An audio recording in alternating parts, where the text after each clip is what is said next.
Olá, eu sou Fernando Rocha e você sabe, esse aqui é o nosso Saúde e Bem-Estar. No programa de hoje, que está muito bom, já vou te adiantar, a gente vai falar sobre acne e vai falar sobre rosácea.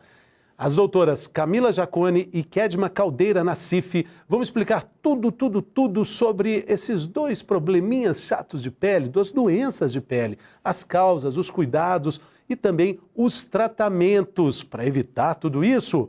O nosso famoso quadro Mitos e Verdades vai ajudar a esclarecer, desmistificar assuntos relacionados à acne, à rosácea e também a outros problemas de pele. Sejam bem-vindos! Saúde!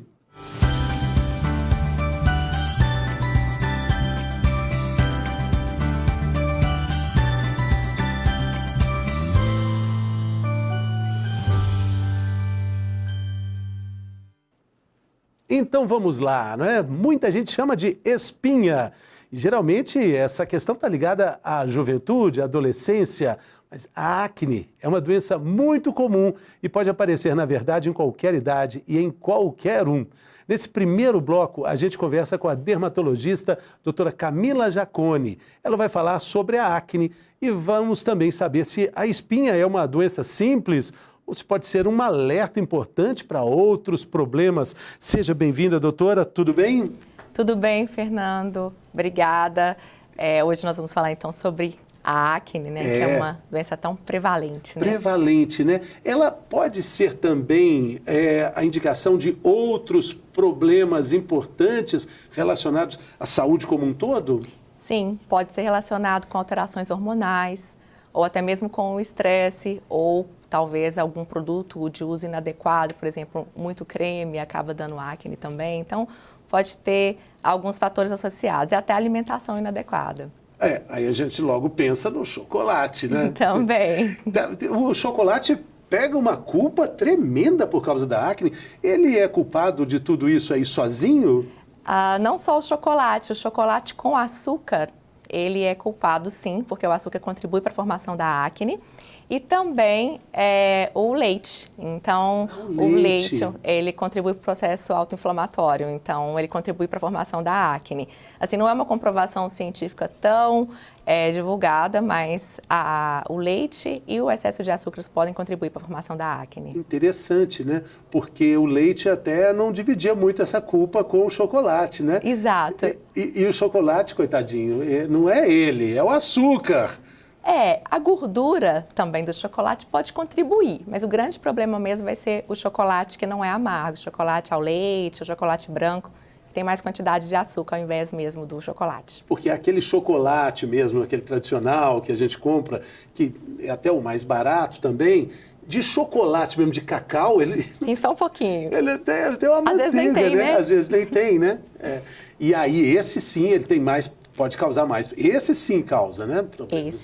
Esse vai causar mais acne, sim, com certeza. É comum para algumas pessoas o efeito ser diferente do que para outras? Tipo, na Páscoa, o ovo de Páscoa, no dia seguinte a pessoa já está com espinha e outras pessoas acontece diferente? É porque tem pessoas que já têm uma tendência a ter acne independente da alimentação. Então, tem muito a ver com a glândula sebácea. Uma pessoa que tem maior probabilidade de produzir mais sebo, mais oleosidade na pele, com a alimentação que contribui para isso, né? Ele pode sim ter uma formação maior de acne. E o paciente, às vezes, é a mesma coisa aquele que engorda comendo pouquinho que não engorda comendo muito, né? É uma tendência genética de ter um metabolismo mais acelerado e de ter um metabolismo mais lento. Aqui também acontece isso. Tem pessoas que têm uma tendência maior a ter acne e outras não têm. Então, a alimentação contribui, mas não é somente essa causa. Quem tem acne depois de uma certa idade, ou seja, passado aquele período ali que os hormônios estão em ebulição, acne na fase adulta, é uma coisa para ser administrada para o resto da vida? É mais comum na adolescência, né? Mas pode ter acne, sim, na vida adulta, mas principalmente as mulheres. Então, a partir dos 25 anos, quando tem acne, a gente considera a acne da mulher adulta. Os homens também podem ter, mas é mais comum nas mulheres por efeito mesmo hormonal. Então, a gente fala que os hormônios androgênicos podem contribuir para a formação de acne na vida adulta. Quem já tem uma tendência a ter acne e mantém na fase adulta, tudo bem. Quando o paciente não tem nenhuma acne e aparece na fase adulta, pode ser um sintoma de alerta. de investigar uma alteração hormonal, né? Ou algum medicamento que pode estar contribuindo para a formação da acne. E tem pessoas que têm acne naquela mesma região chamada ali a zona T, ela sempre vai aparecer ali, não são muitas, mas às vezes uma que representa quase que uma multidão de acnes e que incomoda bastante e a pessoa acaba lidando com isso, chegou, agora apareceu a acne. Sim, a zona T é a área mais oleosa, né, da face. Onde ela fica? Que fica essa região aqui, né, de testa e nariz. Ah, sei. A gente fala que faz um Tzinho aqui na face. É uma região que é mais oleosa. Na adolescência, ou seja, o pré-adolescente ou na adolescência é mais comum ter acne nessa região. Na fase adulta, a mulher vai ter a acne mais nessa região inferior, mais próxima do queixo, que a gente fala que é o mento, né? Então, pode sim ter mais na zona T, se for na pré-adolescência ou adolescência. E quando o adulto tem na zona T? Pode ter também, né? A pele mais oleosa pode ter também nessa região. O que é a acne? Como é que ela aparece? A gente está falando aí das questões hormonais, mas o que a gente pode falar sobre isso que incomoda tanto? A acne é um processo, a gente fala, autoinflamatório, quando são vários fatores que contribuem para a acne. O processo de formação de sebo da pele, que é pela glândula sebácea, né? Tem também a proliferação bacteriana nesse folículo, onde fica a glândula sebácea e o pelo, e processos inflamatórios locais. Então, não é só um fator, por isso que às vezes é difícil a gente tratar e é uma doença crônica, né? Então, o que vai contribuir? Quem tem uma glândula sebácea, como diz assim, maior, com uma produtividade grande de sebo, pode ter uma propensão maior a ter acne. E os processos também de inflamação local, como a presença de bactéria nessa região do folículo piloso, né? Então, assim, é multifatorial, né? Que a gente pode ter a formação da acne. E tem vários tipos de acne. Vários tipos de acne. Isso é importante também, como tem vários tipos de pele, né? Exatamente. Então, a gente tem a acne mais simples, que é a acne tipo 1, que a gente fala que é o comedão, que é aquele cravo, que a gente chama de cravo, né? É a acne tipo 1. E nós temos também a acne que a gente pode vir de aquela secreção amarelinha, que a gente fala uma pústula, né? Até uma acne mais grave, que ficam secreções amarelas maiores, vamos pensar assim para ser mais fácil para entender, que são os cistos ou os nódulos que podem formar com a acne mais grave. Por isso que é importante o tratamento, né? Que depende de pessoas que têm acne mais grave. Todo cravo, então, é uma acne, mas nem toda acne é um cravo. Ele pode ter sido um cravo antes, né? Então, assim, aquele cravo é a queratina da pele que fica no folículo pilar. Então, a queratina forma esse comedão que a gente fala que é a acne tipo 1. Então, o excesso de proliferação da queratina forma essa obstrução, que é o que a gente chama de cravo, que é aquele, como diz, quando a gente extrai, né? Tem gente que adora ficar mexendo, não pode. Eu adoro espremer cravo e não só isso, eu sou viciado em vídeos de espremer cravo. Jura? Eu achava que quem tinha esse problema era só gente médica. Eu sou capaz de passar um dia inteiro vendo vídeo de espremer cravo, doutora. Isso é algum problema? Cada um gosta de uma coisa, né? Mas eu acho que se você é super interessado em todos os temas. Não, mas o meu tema número 1 é cravo, é espremer cravo. Sabe, tem aquele que sai tipo feijãozinho, né? Ploft. Exatamente. E tem outro que sai tipo cobrinha. Então, essas cobrinhas pode ser cravo e pode ser até também uma coisa que chama um cisto sebáceo, que é aquele que vive voltando, indo e voltando. Esse que sai tipo cobrinha, às vezes é um cisto sebáceo. Ou aquele que sai durinho, realmente é uma acne tipo 1, que é o comedão. É um feijãozinho. Eu adoro. É um arrozinho que tem branquinho também. Isso é um problema, doutora? Diga que não, porque eu adoro. E não pode espremer, mas eu sei que minha nora é dermatologista, as dermatologistas também gostam. A gente gosta, mas por que a gente não espreme, né? Dá um prazer ali de tirar aquele cravinho. A questão é que pode marcar a pele. Sim. Além de a abertura da pele, a gente machucar a pele, pode levar bactérias e pode ter infecção local. Aumenta a chance de ter cicatrizes quando a gente mexe no cravo ou na espinha, né? Porque se já tem uma lesão, a gente aumenta, que a gente não consegue mexer e tirar o cravinho sem machucar a pele. Sim, então, é o risco de ter manchas na pele por ter mexido ou até mesmo uma infecção local. Maquiagem, ela pode proporcionar o aparecimento da acne, porque faz parte da realidade do universo feminino? É verdade, eu não vivo sem maquiagem, gente. Até na pandemia eu usava. Então, o que fazer, né? Quem gosta de maquiagem. Ou protetor solar colorido também, que a gente usa, que acaba que vira uma maquiagem, né? Protetor solar colorido? Com uma base, né? Então, é como se fosse uma maquiagem. É melhor que maquiagem. Então, assim, contribui porque acaba fazendo uma obstrução do poro, né? Então, se você usa maquiagem e não faz a higiene da pele no final do dia, você pode contribuir para a formação da acne, sim. Mas o importante, assim, não é deixar de usar maquiagem se gosta. É no final do dia realmente tirar essa maquiagem, né? E usar um produto adequado para a pele, se a pele for mais oleosa. Dormir com maquiagem, né? Dormir sem tirar. Isso aí acontece, né? Circunstancialmente acontece, sim, mas acaba sendo um problema pela questão até física, de respirar mesmo, da pele respirar, né?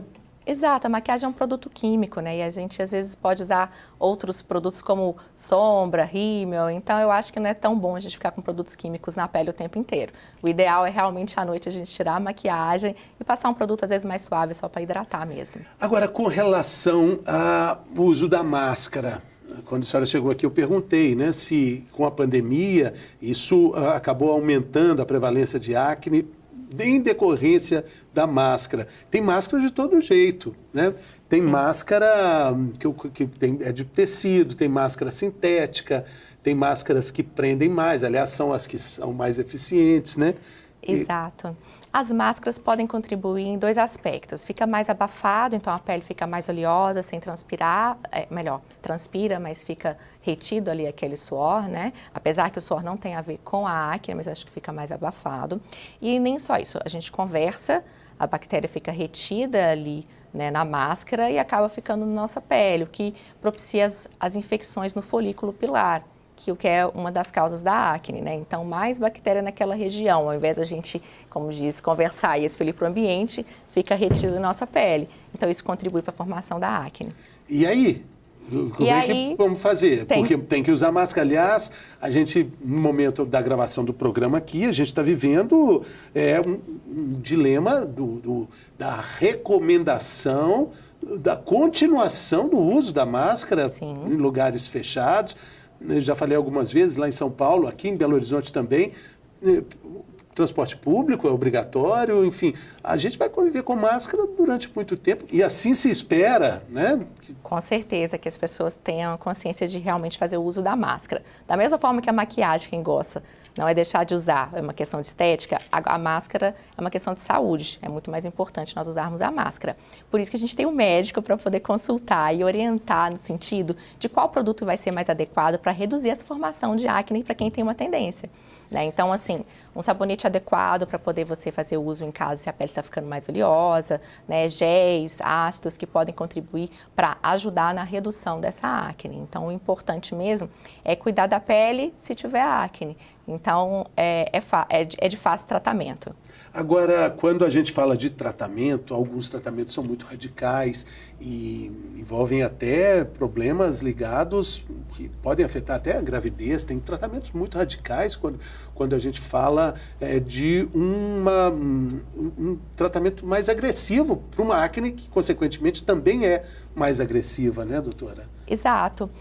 As acnes que são mais simples, a gente fala, né, que é o grau 1, 2, nós podemos tratar com sabonete, com produtos que a gente pode estar usando em casa, mas a acne, a gente tem também os tratamentos que é derivados do retinoide, a gente fala, que é o derivado de vitamina A, que é a famosa isotretinoína, né, que é um comprimido que a gente toma para poder reduzir o tamanho da glândula sebácea e a produção de sebo e, consequentemente, evitar que tenha a acne mais grave, fazer o tratamento dessa acne mais grave.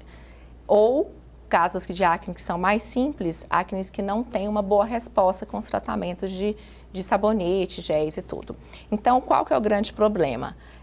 Não é fazer o tratamento, como diz, isso é quase impossível, que no Brasil essa receita é limitada, ou seja, ela é restrita aos médicos, né? Então não pode comprar na farmácia sem ter a receita. É uma receita controladíssima e assim deve ser, porque o remédio tem implicações seríssimas, né?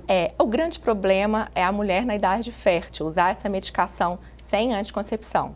Então, o maior problema disso, né, é ter uma formação de um bebê que pode ter alterações. A gente fala que malformação fetal, né? Então, assim, o grande problema era antigamente, vamos dizer, talvez não tinha um controle tão grande do uso dessa medicação.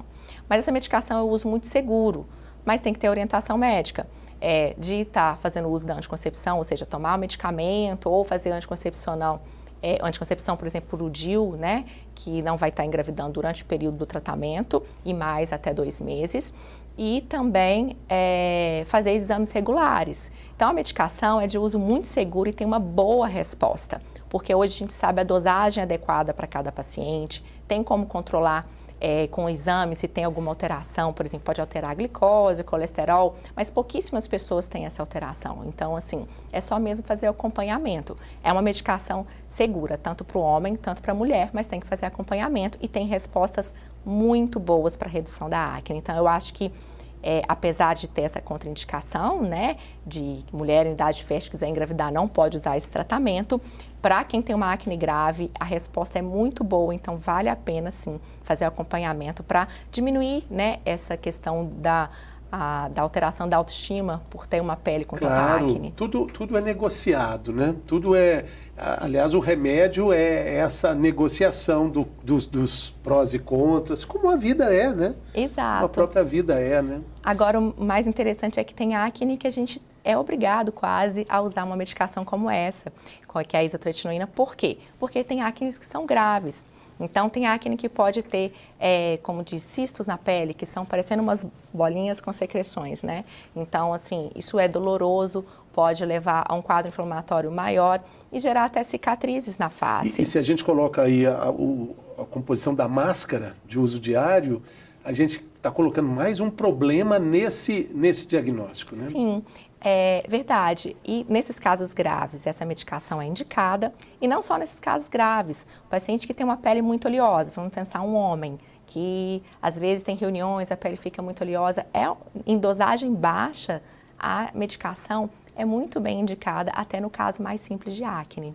E a gente está falando aí, né, da questão da mulher usar a maquiagem também ser também um problema, quer dizer, é sempre um plus, né? Algo fantástico, mas pode causar problemas se ela não for retirada, em relação à maquiagem e espinhas. Com relação aos homens, tem a barba, né? A famosa foliculite, né? Que dolorosa também, né? É verdade. A foliculite é uma inflamação também do folículo pilar, né? Que é onde tem o cabelo, como diz o pelo, né? Que é um pelo mais grosso, que é um pelo secundário.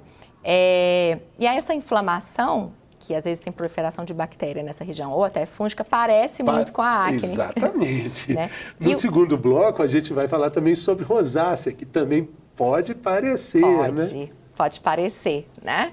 E o tratamento, às vezes, é até ser assim, parecido em alguns casos de rosácea e acne. E da foliculite também. Então, mas o grande problema da barba é a lâmina, né? Então, a lâmina irrita muito a barba. Então, na hora que o pelo vai crescer, ele às vezes não consegue romper essa pele para ele poder, como diz, exteriorizar e pode causar um processo ali inflamatório ou a mesma lâmina se ficar reutilizando, a proliferação de bactérias nessa lâmina. Na hora que você passa na pele, ela pode penetrar e aí causar uma foliculite, uma inflamação daquele local onde estava, né, aquele pelo que você, como diz, raspou. Agora, é um tratamento adequado para quem tem muita foliculite, fazer laser nessa região, né, que às vezes ajuda no processo de redução da foliculite. E quem tem foliculite na barba ou no couro cabeludo, de novo, a isotretinoína é uma boa indicação para reduzir essa foliculite. Sim, mas de novo também, tanto para homem quanto para mulher, esse acompanhamento médico é muito importante, né? A pele fica mais ressecada? Ela fica mais ressecada com o uso das medicações para acne, até porque a pele muito oleosa propicia a ter acne. Então, a pele ressecada nesse sentido, né, vai ser importante para a redução da acne, mas a gente tem como fazer tratamentos usando, por exemplo, protetor solar adequado, o hidratante labial, né, para poder não ficar com o lábio muito ressecado durante o tratamento, mas isso acontece só quando a gente usa essa medicação derivada de vitamina A.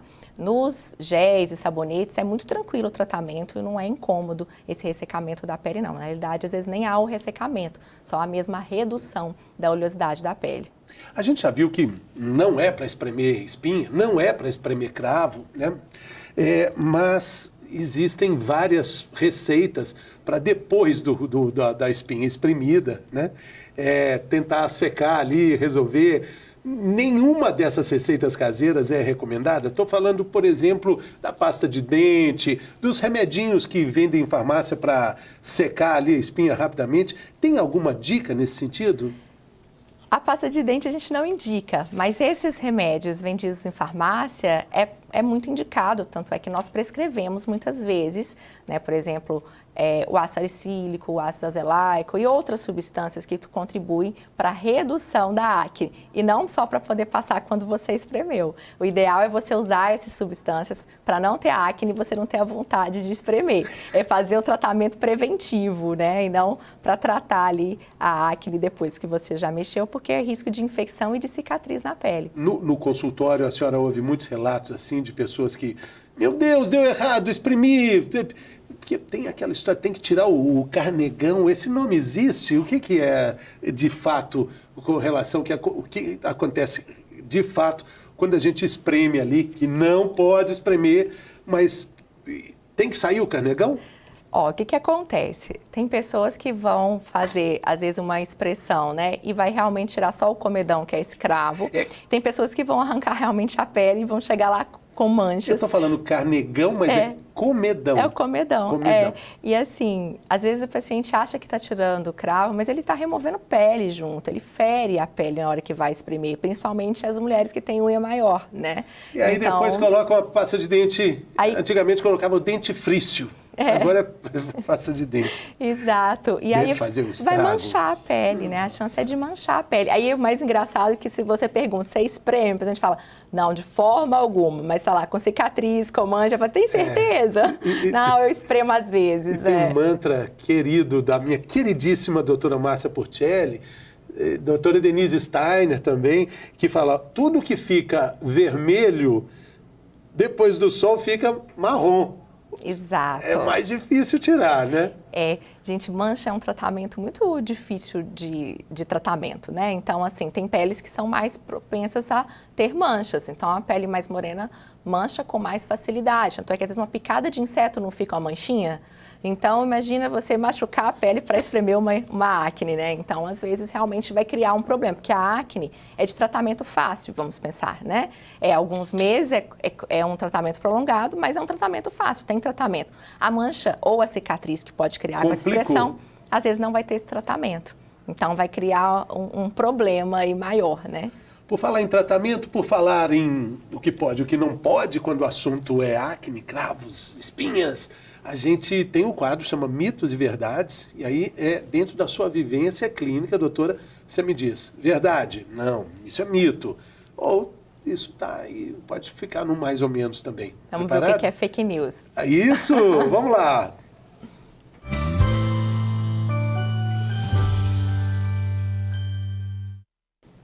Mitos e verdades sobre acnes, espinhas.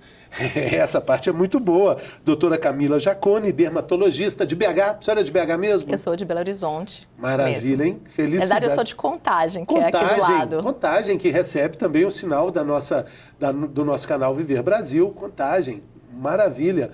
Então vamos lá. Primeira questão, doutora. A primeira questão é essa. Eu falo e você me diz se é mito ou verdade. Acne só acontece em peles oleosas. É mito ou é verdade? A acne, ela ocorre mais nas peles oleosas, mas ela também pode acontecer no neonato, que é o recém-nascido. Olha para você ver que é a acne neonatal, na infância, né? Então não tem a ver tanto com a oleosidade. A pele de bebê Exatamente. Não está livre de acne. Se for um pré-adolescente e tudo, é a pele mais oleosa. A acne no bebê é causada por quê? Pode ser até mesmo por estímulo hormonal da mãe. Então, o neonato, né, até 30 dias e tudo, ele tem muito estímulo hormonal da mãe, que pode aparecer também como acne, né, na pele do bebê. Tem alguma relação do bebê com acne para voltar a aparecer na adolescência? Tem. Na fase neonatal ou na infância, quando a criança tem acne, são duas coisas que tem que tomar cuidado. ela vai ter mais tendência, a 25% de mais tendência de ter na fase da adolescência ou na fase adulta, ou se for, né, numa fase de criança, tem que avaliar se não tem alguma alteração hormonal. Não no bebê, mas se uma criança, vamos pensar, 4, 5, 6 anos, ela não está na fase ainda pré-puberal, ou seja, da fase mais hormonal, né, que seria a partir dos 11 anos, mais ou menos. Então, tem que avaliar, levar no endocrinologista para avaliar se não tem uma alteração hormonal. É um sinal de alerta, importante. É um sinal de alerta, exato. Essa outra, você vai adorar, doutora. Mito ou verdade que o sol ajuda a secar as espinhas? É mentira. O sol ajuda a manchar a pele. Então, assim, o sol tem duas coisas. Você pode estar num ambiente mais quente, não contribui para ter mais acne, que a gente fala que será que suar bastante vai ter mais acne? Não, tem a ver com a proliferação, com a quantidade de sebo que a pele produz, né? Mas se você tem muita acne e vai para o sol, como qualquer outra lesão, a exposição solar ultravioleta pode contribuir para manchar essa pele. Às vezes o paciente vai à praia, vamos pensar assim, e reduz a acne e fala que foi o sol. Não, às vezes, a gente não é para fazer receita caseira com água com sal, pelo amor de Deus, mas às vezes a água do mar, né, por ser um pouco mais o sal e outras substâncias da água do mar, pode reduzir um pouco a oleosidade da pele. Né, mas também tem um ressecamento muito grande pela exposição solar. Foi a água do mar. E o sol contribui para o ressecamento da pele. Então, assim, mas ele não é indicado como tratamento de forma alguma. A gente não tem comprovação que a fototerapia, que pode ser usado para outros tratamentos, como, por exemplo, psoríase e outras alterações de pele, a gente não tem comprovação que a fototerapia é benéfica para a acne. Então, pode ser que manche a pele ao invés de ajudar. Não dá para colocar um sol maravilhoso e dermatologistas felizes na mesma frase, né? Não dá. Não dá. A gente prefere que toma vitamina D se tiver alguma baixa de vitamina, em vez de expor o sol. A outra questão é essa. Comer chocolate causa acne? Pode sim. Não é mito, é verdade. Porque tem açúcar, tem gordura, o chocolate, e alguns podem ter leite. Então, o açúcar e o leite é comprovadamente que contribui para a formação da acne. Mas a gordura também, até como castanhas, oleaginosas, também podem contribuir pela própria gordura ali do alimento. Pode ter a pele mais oleosa naquele período e ter mais acne. A outra questão, usar maquiagem pode causar acne? Mito ou verdade? Verdade, se não tirar a maquiagem no final do dia, né? A pele tem uma obstrução ali pelos produtos da maquiagem, então se não fizer uma higiene dessa pele, pode sim ficar com a pele mais oleosa, principalmente se você tiver uma pele oleosa e não usar um produto para a pele oleosa, usar um produto muito hidratante. Então, vai contribuir duas vezes, porque não tirou e porque o produto é mais oleoso. Por falar em produto oleoso, a outra frase é essa. Protetor solar causa acne. Mito ou verdade? Se for um protetor solar que se não for específico para pele oleosa, pelo próprio veículo, né, se for mais hidratante, pode causar. Mas hoje nós temos protetores solares, pelo contrário, que ajudam a reduzir a acne, que tem ácido salicílico na composição, que deixa a pele bem sequinha, e é o contrário, ele ajuda a reduzir a acne. Mas tem que ser um protetor solar indicado pelo médico, né, para poder ser mais adequado para a pele. E todo protetor solar, ele acaba tendo efeito a partir do fator de proteção 30. Assim, o fator 30 é ótimo, mas a gente não dobra a proteção de 30 por 60 e por 100. A porcentagem ali é muito pequena que aumenta, então a partir do 30 já é o ideal. Então vamos pensar, aumenta uns 3%, não dobra. Poderia ser, né, de 30 dobrar para 60. O que acontece? O que significa esse 30? Quer dizer que você aumenta 30 vezes o tempo de exposição da pele para não ter queimadura, vamos pensar assim, do que quando você estivesse sem o protetor solar. Então, esse 30 vezes, vamos pensar 15, fator 15. Eu tenho 15 vezes maior tempo, vamos pensar assim, sem agredir tanto a minha pele, sem queimar a minha pele, usando protetor solar. Mas isso não dobra, né? Então, assim, vamos pensar do 30 por 60, eu vou chutar, eu não estou falando um valor matemático, mas assim, uns 3%, né, de aumento de proteção. Agora, é ideal usar um protetor já que tem uma maquiagem junto, né? Uma coloração, porque essa coloração também ajuda a proteger do dano do sol. Um prime. Um primer, exatamente, uma coloração. A outra questão vou falar a frase, é proibido espremer espinhas. Mito ou verdade? Verdade. É proibido espremer espinhas, porque senão vai causar manchas ou cicatrizes. Cravo pode. Não, não pode. Nem espinha, nem cravo. Não pode, não tem negociação.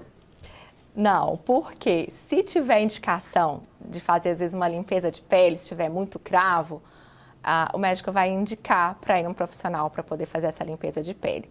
Em casa, ficar fazendo a expressão, a chance de marcar a pele, de manchar ou ter cicatriz é muito grande. Então, não mexer vai ser melhor. Estresse causa espinhas. Mito ou verdade? É verdade. É verdade porque aumenta o cortisol. Que o cortisol é um hormônio que ele também pode contribuir para a pele ficar oleosa.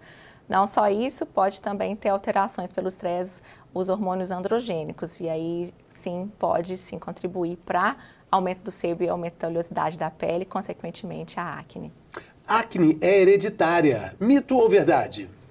É parcialmente verdade, porque ela pode ser hereditária, ou seja, quem tem pai e mãe com acne tem 25% mais chance de ter acne. Mas algumas pessoas têm acne mesmo sem ter história genética, né? Então, assim, é verdade, mas mesmo sem fator genético, você também pode ter acne. Acne é uma doença contagiosa? Isso é mito ou isso é verdade? Isso é mito, né? A tendência é do próprio paciente, ou seja, da própria pele. Não passa para ninguém. Então, não tem, pelo amor de Deus, nenhum tipo de preconceito com quem tem acne, né? Porque a acne é tratável e não, como diz, não transmite, e até se transmitisse a gente tinha que tratar, né? Então, não precisa ficar com nenhum receio com a pele com acne. A acne só aparece no rosto? Pode aparecer no rosto, pode aparecer no colo, pode aparecer no tronco, mas é mais comum no rosto. Homens, às vezes, têm casos mais graves de acne nas costas e até mesmo no colo. O uso de anticoncepcional pode causar espinhas? Mito ou verdade? Depende do anticoncepcional. É uma verdade dependendo do tipo de anticoncepcional. E outros já podem contribuir para a redução da oleosidade da pele. Então, assim, qual que vai ser ideal? Tem que consultar o médico, né? Porque, por exemplo, aqueles anticoncepcionais que são por injeção, que a paciente toma uma vez por mês ou a cada 3 meses, eles é um tipo de hormônio que pode contribuir para a acne. Mas já tem hormônios que tem na anticoncepção que são benéficos, ajuda nesse efeito antiandrogênio que vai reduzir a acne. Então, não é receita de bolo que pode usar qualquer anticoncepcional, depende muito da paciente e da pele dela. Limpeza de pele pode diminuir as espinhas. Isso é mito? Isso é verdade? A limpeza de pele para os pacientes que têm mais cravos, vamos pensar assim que é a acne tipo 1, que são os comedões, que é aquele branquinho, aquele pretinho, pode ser indicada para ajudar a remover, né, aqueles cravinhos. Mas quando já tem uma acne mais pustulosa, ou seja, que tem aquela secreção amarelada, não é indicado. É indicado mesmo fazer o tratamento para reduzir a acne com o tratamento, ao invés de ficar espremendo. Aquela amarelinha tem que esperar secar. Esperar secar, exato. E a última questão é essa aqui. Alguns medicamentos podem causar acne. Isso é mito ou verdade? Verdade. Muitos medicamentos podem causar acne. Hormônios. Eu vejo muito, por exemplo, pessoas que fazem academia e usam suplementação ou hormônios, né, para ganho de massa muscular. Então, a testosterona pode aumentar a acne e também outras medicações como lítio, como anti-inflamatórios, como prednisona, também pode causar acne. A questão hormonal está ligada diretamente ao aparecimento das acnes, né? A gente viu agora recente uma ex-BBB que usou aquele famoso chip da beleza, chip da beleza, que nada mais é do que uma bomba de injeção e controle de hormônios, mostrou o rosto completamente cheio de acne, relação direta, né? Relação direta. É muito perigoso chamar o chip da beleza, né? Porque é um hormônio, então eu acho que todo tratamento... Simplificou algo que é muito sério. Muito sério. Então, eu acho que primeiro tem que ver com o endocrinologista para ver se tem uma indicação de usar hormônio. Hormônio a gente usa quando tem algum déficit de produção hormonal, e não é o que a gente vê muitas vezes, né? Então, nós nunca vamos ser igual, vamos dar um exemplo, o ganho muscular de quem usa hormônio não é igual de quem não usa. E depois que você começa a usar um hormônio, o ganho muscular você quer ter aquele resultado. Vou brincar que é mais ou menos igual quando você, vamos pensar, toma cafeína e fica acordado. Não é diferente? Você não tem maior disposição com café? Claro. O hormônio você também tem um ganho muscular maior, mas você não é aquela pessoa com excesso de hormônio. Né? Então, o grande problema é que as pessoas têm usado cada vez mais. E sim, contribui tanto para acne, tanto para queda de cabelo. E para outras questões também. Pode ter formação até mesmo de estímulo de cânceres. Então, assim, o uso de hormônio é muito perigoso. A gente ainda vai fazer um programa maior para falar sobre isso. Você já está desde já convidada, doutora. Muito obrigado. Muito obrigada. Foi uma alegria te receber aqui.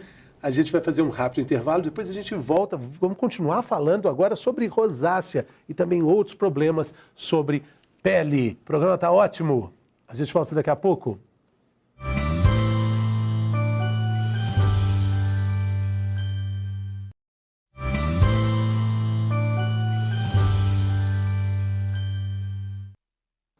Saúde, estamos de volta, esse é o nosso Saúde e Bem-Estar. No primeiro bloco, você viu, programa muito legal, a gente falou sobre acne, falou sobre espinha, falou que não pode espremer espinhas de jeito nenhum. E agora a gente continua falando sobre problemas de pele, vamos falar sobre rosácea. Está aqui conosco a dermatologista doutora Kedma Caldeira Nassif. A gente vai falar sobre a rosácea, outra doença de pele muito comum, e que às vezes se confunde com a própria acne. Seja muito bem-vinda, doutora, tudo bem? Tudo bem, Fernando, obrigada pelo convite. Alegria te receber aqui. Muita gente tem rosácea e acha que tem acne, acontece essa confusão? Sim, e não é de tudo errado, porque em algo elas se abraçam. A origem do problema de ambas é na unidade pilosebácea. O que é isso? Aquele componente da glândula sebácea e pelo, mas de modo diferente, com algumas manifestações diferentes. O que acontece é que a rosácea tem mais de uma forma, e uma das formas da rosácea, que é a papulopustulosa, faz pústulas, que são aquelas lesões que têm pus, e por isso se confundem com a acne pustulosa, que também tem pus, mas são problemas diferentes que em algo se abraçam. Se tem pus, tem dor? Na rosácea, muito mais do que dor, tem uma sensação de ardor, de irritação, de queimação, mais do que dor. Sim. Um dos maiores problemas da rosácea é essa sensibilidade à vasodilatação. É aquele rosto que fica vermelho muito fácil, que toma uma taça de vinho e a pessoa já fica em chama, queimando muito vasodilatada e que tem muita irritação com qualquer produto que usa. Então é aquela pele que, apesar de ter pústulas que lembram acne, é muito irritável e arde muito fácil. Então, a gente já pode abrir aí para uma série de questionamentos, até posicionamento social. Se a gente fala que ela é muito mais prevalente nas mulheres também, ou existe essa Na verdade, ela é mais prevalente em mulheres e mulheres brancas, mas é mais grave em homens, existe uma forma que é a rinofimatosa, que acomete o nariz. O nariz vai ficando espesso, com a pele rugosa e chega a ser deformante. E isso é muito mais prevalente em homens, mas é mais comum em mulheres. E aí, quando a gente fala desses fatores, puxa, não pode ter contato com produtos. Então, maquiagem já passa a ser um problema. Tá ligado ao rubor da pele, ou seja, tem fator emocional. Puxa, conviver com a rosácea é uma luta, né? É uma luta e é uma doença crônica, ou seja, não tem fim, tem controle. Por isso que quem tem rosácea precisa de ter um acompanhamento dermatológico para fazer um controle desse problema, que vai desde usar substâncias que evitam esse rubor, que a gente chama de flushing, até tratar as formas inflamatórias. E hoje a gente tem novidade, a gente tem o uso da toxina botulínica, o Botox, para acalmar a pele de quem tem rosácea. Interessante, isso é recente, né? Muito recente, foi um dos destaques do último congresso INCAS de Paris, em que, além da forma vascular, que já havia sendo descrita como essa possibilidade terapêutica, a gente agora tem o uso para a forma inflamatória, inclusive dessa rinofimatosa que acomete os homens. E imagino que a busca do diagnóstico, apesar da gente estar falado aqui com tanta evidência, às vezes, para algumas pessoas pode ser difícil também, né? Sim, é por isso que a gente nunca recomenda o autodiagnóstico. É uma armadilha. Você pode perder muito tempo agravando um problema dermatológico por tentar uma receita, por tentar uma automedicação. E é um desafio. A rosácea precisa de um acompanhamento profissional e especializado. E como é que esse diagnóstico acontece? Quais são os sintomas mais comuns? A gente falou dessa pústula, falou também da bochecha vermelha com bastante frequência, mas existem outros sinais de alerta?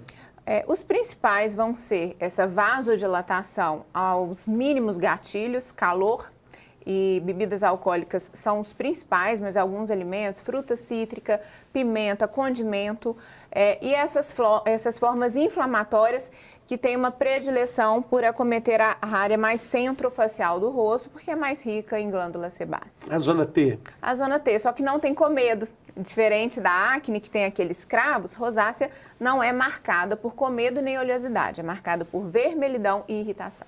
E a combinação de rosácea e máscara? Lembrando sempre que a máscara é uma bênção, é maravilhosa, ela faz parte da nossa rotina, não vai sair tão cedo, né? Amém! Enquanto precisar, a gente tem que usar. Só tirei aqui para gravar. Não, uso eu a também. minha direto, mas piorou, Fernando, porque traz calor. E um dos principais gatilhos para a rosácea é o calor. Então, para conseguir usar a máscara e manejar bem a rosácea, é preciso ter uma rotina mesmo adaptada de cuidados e máscaras que transpirem melhor, ajudam mais a pele do que máscaras, às vezes, caseiras de alguns tecidos que não deixam essa troca acontecer e acumula mais calor. Mas a máscara perfeita ali não passa nada, né? É mais de tecido por irritação. Tecido. Então, as máscaras cirúrgicas ajudam um pouquinho em relação a alguns materiais mais sintéticos das máscaras de tecido. Mas o calor não tem como, né? Esquenta mesmo, tá vedado. No consultório de uma dermatologista experiente como você, doutora, como é que é possível lidar com essas questões emocionais ligadas a um problema tão visível, né? Está no rosto da mulher, nesses tempos instagramáveis, onde a gente se espelha em padrões de beleza que, na maior parte das vezes, são inalcançáveis. E quando uma paciente adolescente, como é que é o cuidado que uma dermatologista tem para lidar com questões tão sensíveis assim? Eu acho que o primeiro passo é se colocar no lugar do paciente e entender a dor dele. Muitos pacientes reclamam que às vezes eles são incompreendidos pela sociedade porque as pessoas falam, mas é só um problema de pele. Não é. É algo que em trabalhos científicos gera uma queda da qualidade de vida. Então, é uma caminhada que a gente abraça esse paciente e vai junto, fazendo uma rotina diário de quais os hábitos que agravam a rosácea para a gente tentar descobrir os gatilhos do dia a dia. Por exemplo, quais são, assim, de uma forma geral? Exposição solar, sempre. Exposição ao calor. Quem tem rosácea não pode ficar exposto ao calor, por isso que às vezes compressinha gelada ao longo do dia, uma água termal na bolsa para dar uma refrescada, esses pequenos hábitos ajudam. Bebida alcoólica é um gatilho muito forte, alimentos condimentados, pimenta, tomate, fruta cítrica, eles têm algumas substâncias que favorecem a vasodilatação, que é um dos mecanismos iniciais da rosácea. E junto com a vasodilatação existe um distúrbio imunológico com um processo inflamatório desregulado ali das glândulas que gera a segunda forma, que é aquela de pústula. Que coisa triste, né? Assim, complexo, né? Triste, não, complexo, né? Porque tem tratamento. Esse tratamento faz parte também de um autoconhecimento. A gente fala aqui, falamos de diabetes, o autoconhecimento, o autoentendimento, o momento em que o paciente vira protagonista desse processo. Sim, e uma dica para quem sofre desse problema é realmente ter um diário. anotar a rotina. Então, sentiu que a rosácea está atacada, anota todos os hábitos, porque a gente revendo, às vezes o paciente não lembra qual foi o principal gatilho que ele está exposto no dia a dia.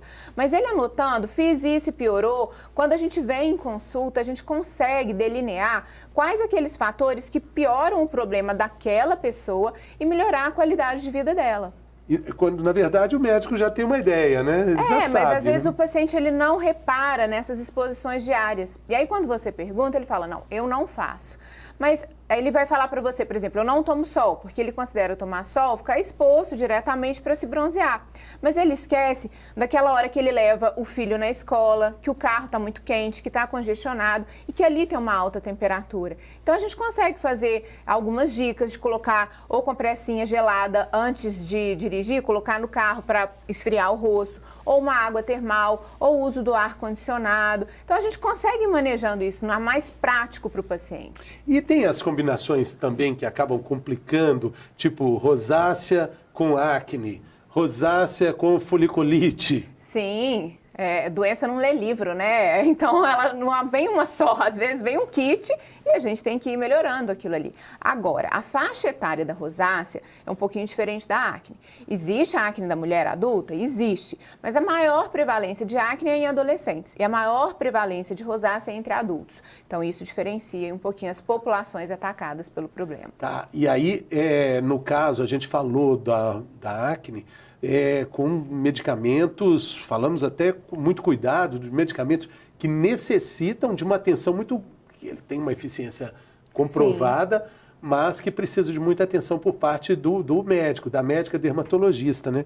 Com a rosácea isso também acontece? Esse medicamento vai funcionar também para a rosácea? Sim, então o que seria um tratamento de rosácea? Controle de hábitos, que é isso que a gente já conversou, tirar esses fatores de exposição do dia a dia que fazem atacar o problema. 2, uma rotina de cuidados da pele feita com muito cuidado para o paciente, em que a gente tem uma limpeza mais suave, hidratação com substâncias que devolvem a integridade da pele, uma vez que ela é mais irritável. Vai poder usar maquiagem? Pode usar maquiagem, mas o controle do tipo de maquiagem é importante. Evitar maquiagem que tem muito óleo na fórmula, porque isso pode irritar a pele. Substâncias assim, ácidos muito fortes, tudo que leve à irritação também deve ser evitado. Sim. Então, um sabonete mais suave, um hidratante é mandatório. Existem linhas hoje voltadas para as pessoas que têm rosácea, que ajuda a controlar na vermelhidão, que ajuda a reconstituir essa barreira cutânea, que é a capacidade da pele estar mais protegida, então diminuir a chance de irritação. E existem alguns tópicos que controlam aquelas formas mais inflamadas da rosácea, desde produtos que são à base de ácidos fracos, até controle de um ácaro que a gente tem na pele, que hoje a gente tem um avanço através da ivermectina tópica para controlar esse ácaro que também pode levar à inflamação da pele. Em alguns casos, a gente vai ter que usar também medicação oral. E aí existem alguns antibióticos que têm uma função anti-inflamatória e o Rocutan, que é a isotretinoína, em uma dose muito mais baixa do que a usada para a acne, como assim, exceção para casos de difícil controle, também pode ser benéfica para a rosácea. Porque tem relação de rosácea e pele oleosa também. Na verdade, não é bem pele oleosa, mas distúrbio da glândula sebácea. Então, na rosácea, não obrigatoriamente, ela está produzindo mais oleosidade, como na acne. Mas ela está hiperreativa, ela está inflamada e ela está desregulada. E o Rocutan controla essa produção de sebo e esse funcionamento da glândula sebácea. E com a foliculite, que aí já para a parte dos homens, né? A barba com foliculite pode ter também rosácea?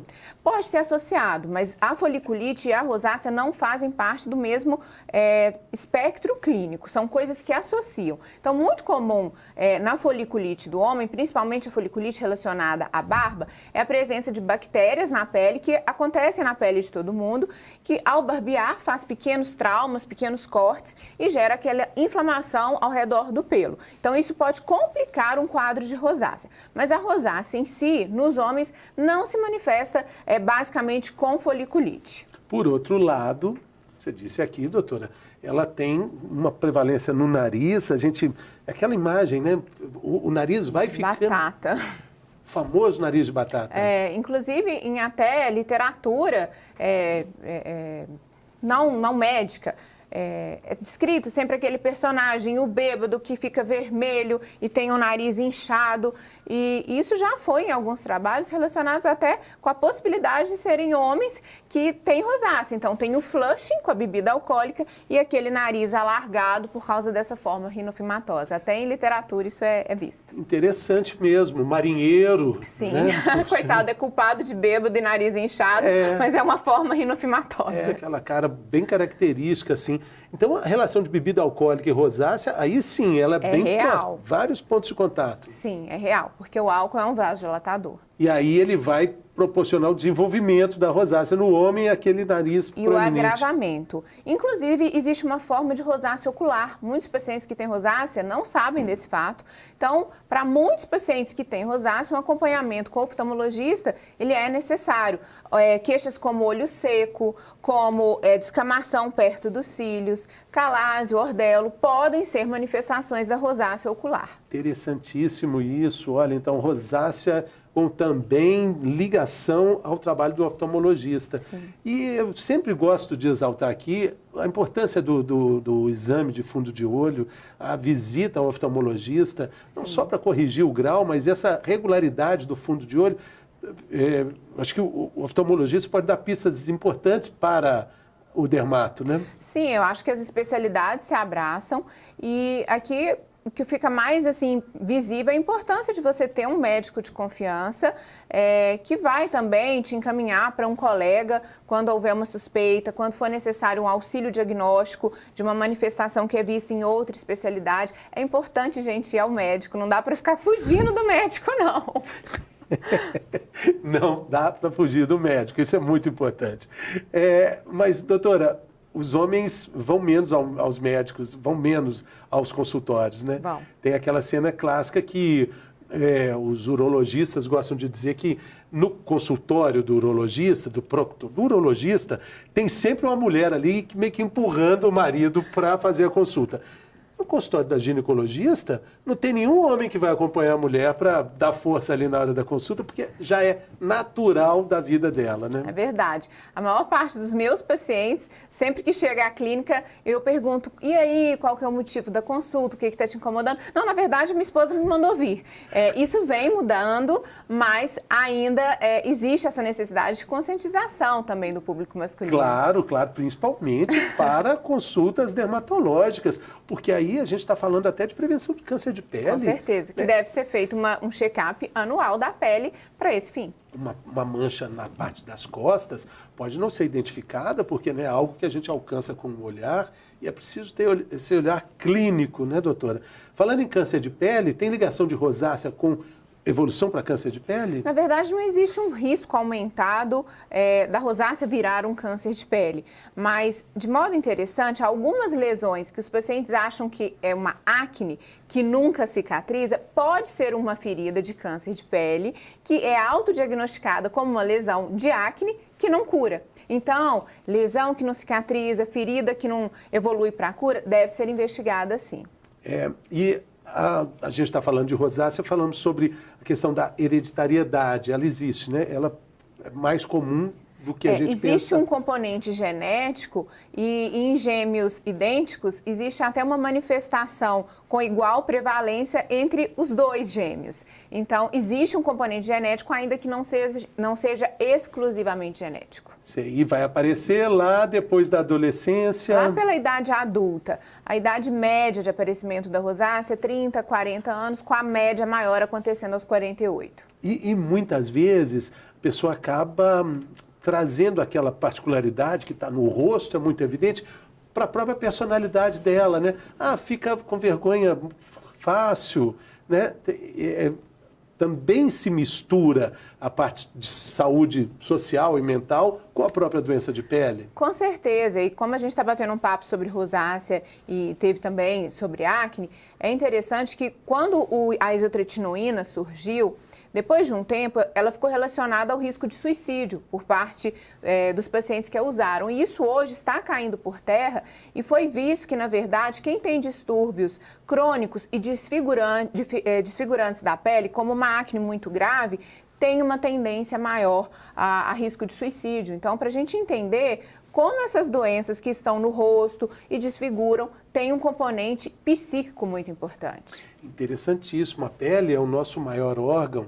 A gente tem uma conexão ligada totalmente com o corpo inteiro e com a pele, né? Então é muito natural a gente fazer essas ligações dessa importância da nossa saúde mental e a nossa saúde da epiderme, né? Com certeza, ainda mais numa era do Instagram e de filtros. Acho que isso tornou os problemas cutâneos ainda mais Como é que você drásticos. viu isso durante a pandemia, agora com esse arrefecimento de pandemia? Como é que o consultório percebe isso, essa busca? Todo mundo quer ter o mesmo rosto? Todo mundo quer ter algo diferente? Qual foi a sua visão disso? Eu vejo isso se manifestando de forma diferente de acordo com a faixa etária. Eu acho que as pessoas mais novas, essa geração aí de 20, 25 anos, é muito afetada pelo Instagram e busca reproduzir na clínica dermatológica o resultado que não é real dos filtros de Instagram. E ao mesmo tempo, aquele público ali de 40, 50 anos, com a pandemia, começou a valorizar mais o hoje, estar bem para si, não fazer planos tão longínquos, mas se amar hoje, curtir a vida hoje. E esse autocuidado, esse autoamor ficou mais valorizado no consultório. Interessante, né? E o médico deve ter também a sabedoria ali para ver o limite disso tudo, né? Com certeza, a hora de dizer não, a hora de entender que tem questões psíquicas associadas, melhorar a qualidade de vida daquela pessoa ali que traz a pele como o primeiro caminho para uma questão maior aí envolvida. E estamos falando desses procedimentos estéticos, alguns deles podem causar ou agravar a rosácea? Com certeza, tudo que for muito agressivo para a pele, ácidos muito fortes, lasers que fazem a destruição da camada superficial, ou seja, da barreira que protege a pele, pode causar uma piora da rosácea, vermelhidão, ardor. Então, precisa de um manejo muito delicado para saber o que indicar para o paciente e prepará-lo, tanto pré quanto pós-procedimento, para fazer sem que intercorrências não aconteçam. E essa questão é muito importante, porque intercorrências acontecem porque existe uma disseminação muito grande desses procedimentos estéticos e a gente está falando que às vezes tem pessoas que não têm nem o diagnóstico, não sabem do diagnóstico da rosácea e vão procurar algo que está mais em conta, né? Ou da moda, né? O que cabe no bolso, né? Que é muito importante perceber isso, porque um profissional sério deve identificar uma rosácea num paciente antes de fazer um tratamento, né? Uma intervenção estética, né? Já aconteceram alguns casos engraçados na clínica, que o paciente foi fazer botox, eu falei, não, a gente vai fazer a toxina botulínica, mas eu gostaria de avaliar a sua pele, e aí eu vou examinando o exame completo, da cabeça até os pés, e ele fala, doutora, mas você vai olhar minha perna? Eu vim fazer botox. Então, esse compromisso do dermatologista de, sim, entender a questão estética ali que leva o paciente até você, mas não esquecer do comprometimento com o diagnóstico da saúde da pele, ele é fundamental. E cabelo, unha. Sim. Isso também faz parte da pele? Sim, dermatologia é pele, cabelo e unha. Isso tudo deve ser avaliado numa consulta. E a saúde está se manifestando ali nesses pormenores, né? As unhas, elas trazem pistas muito fortes de problemas sistêmicos que podem acontecer, doenças pulmonares, doenças renais, carências de vitaminas. Então, isso é muito importante. Muito importante. São sinais de alerta. Sinais de alerta. E com relação à rosácea, o que a gente pode dizer para a pessoa que está lutando com essa condição que está ali? A gente já disse, não tem cura, tem tratamento. O que você costuma dizer para os pacientes para dar esperança ali de uma continuidade e, o que é mais importante, de uma vida com mais qualidade? O que eu transmito para o meu paciente é que se a gente tiver uma disciplina e se a gente fizer uma caminhada juntos, a gente vai alcançar um controle ali daquelas lesões e uma pele aparentemente normal. Por que aparentemente normal? Porque o problema continua com você. Então eu dou exemplos igual a pessoa que tem hipertensão.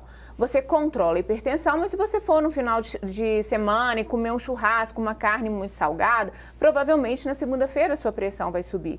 A rosácea é a mesma coisa, então a gente vai ter uma rotina ali de cuidados e se você se expuser a algum gatilho, provavelmente pode dar uma descompensada no quadro e a gente vai trazer recurso para acalmar essa pele. Agora, quanto mais educado é o paciente em relação a entender o que não deve ser feito e o que deve ser feito, mais fácil vai ser essa caminhada com ele.